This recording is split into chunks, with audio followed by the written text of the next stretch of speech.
Hey guys, I just want to come on here and just give you a quick installation guide for my PZ radio script, my latest 5M script for making custom radio stations from YouTube playlists. So after you have purchased it from my site here, what you're going to want to do is download this from GitHub. I'll have all these links in the description. This is Xsound. This is the dependency the plugin uses for playing actual YouTube videos. So you can go ahead and just download the source code here and download it to wherever and open it.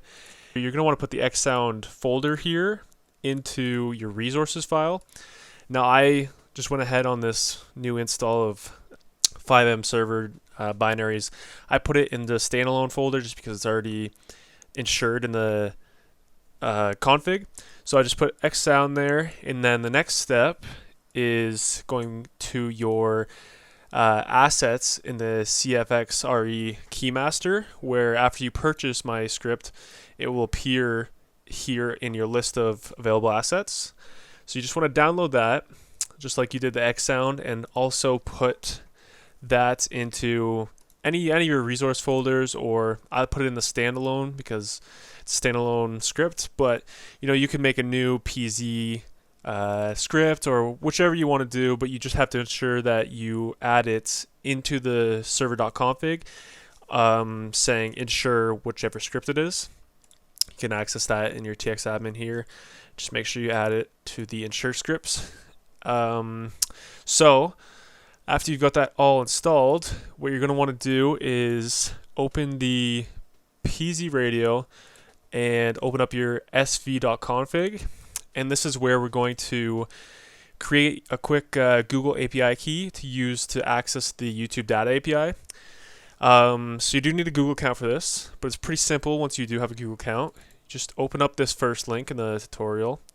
And this is an account that already has it set up. So let me just go to a account here that doesn't have it set up. And this is kind of what you'll be looking at. So you're just going to go ahead and create a project. You don't need to make an organization, and you can just name this whatever. I'm just going to do PZ Radio Tutorial, and just click Create there. Okay, so once it's done, you're just going to want to click Select Project. You can go to this this link here that I've outlined in the SV config. It's just the easiest way to find the YouTube API. And what you want to do is just click Enable here. Okay, perfect. Now the last step, it says to use this API meaning credentials. You can click that there, or you can click the side menu.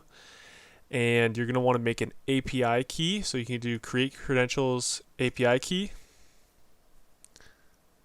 Okay, and this will create just a API key for you to just copy, and you'll be able to use it just like that. So you do want to keep this key secret because anyone who has it can use their API on your behalf. So just go ahead and copy that and put it into the SV config. Now this is a server-side config, so it'll only be loaded on the server side, so you don't have to worry about your API key being visible to any of the clients that connect to your server. So just go ahead and save that. And then that's it for the Google API key. Next, you're probably just going to want to go through the config and, replace whatever playlists, whatever radio stations you want. You can make copies of these to add more, add, say, the 90s rock. You want to replace that.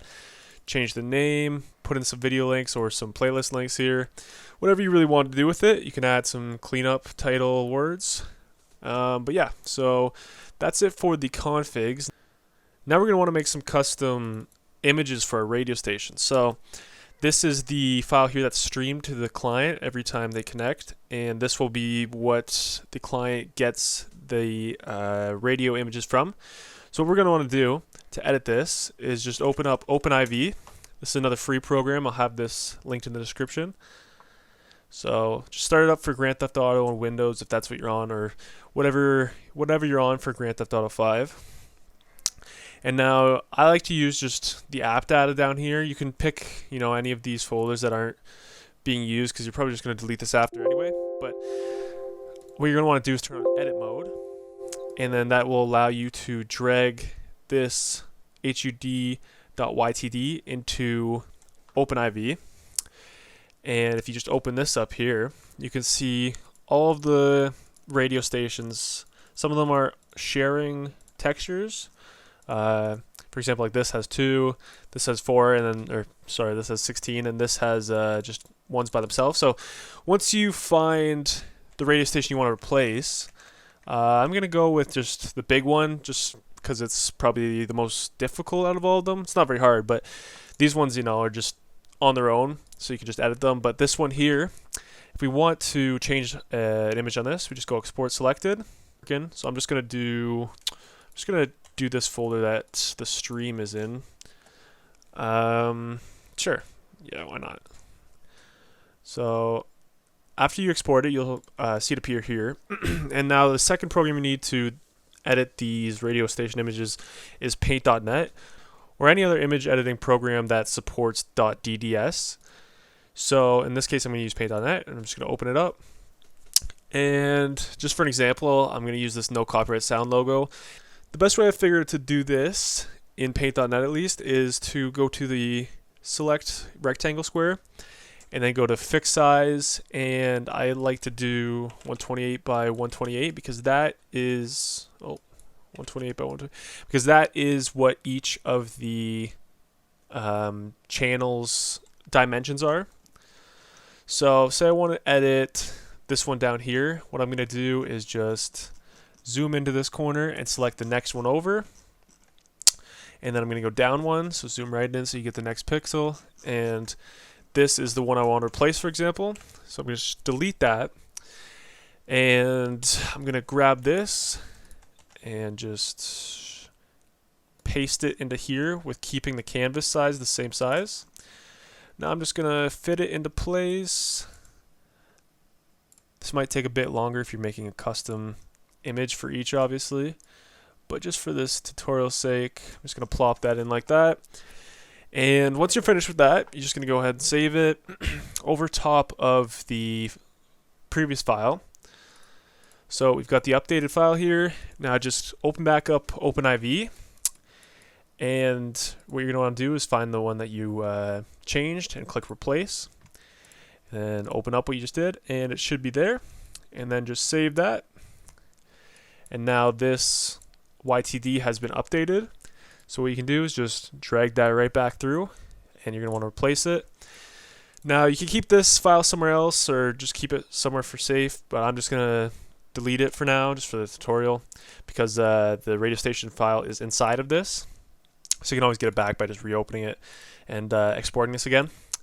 And it's up to you if you want to keep this in here. I'm just going to delete it for sake of the tutorial. But yeah, after that, that should be it for updating custom radio images. One other thing I want to mention real quick is that what you probably should do is make a copy of the original hud.ytd before starting to edit, in case you want to revert any of the changes. But in case you didn't, what you can also do is just go back into OpenIV and do a search for hud.ytd, and you will find this very top one. This should be the original files for it. So then you can just drop that back out and you get the original back. Also real quick, just because we replaced the image for, I believe it was Soulwax FM, I'm just going to make that the channel that has the no copyright sound playlist on it, just so it lines up. Alright, and let's just give our server, just give PZ Radio a little restart and open 5M and connect and see what we got. Grab a car here. There we go, we got our NCS. Well, thanks for watching, guys. I'll have all the links for my sites and all the programs, OpenIV, Paint.net that you need to make these custom station images in the description. And hope you like my script. Let me know if you have any feedback, and take it easy.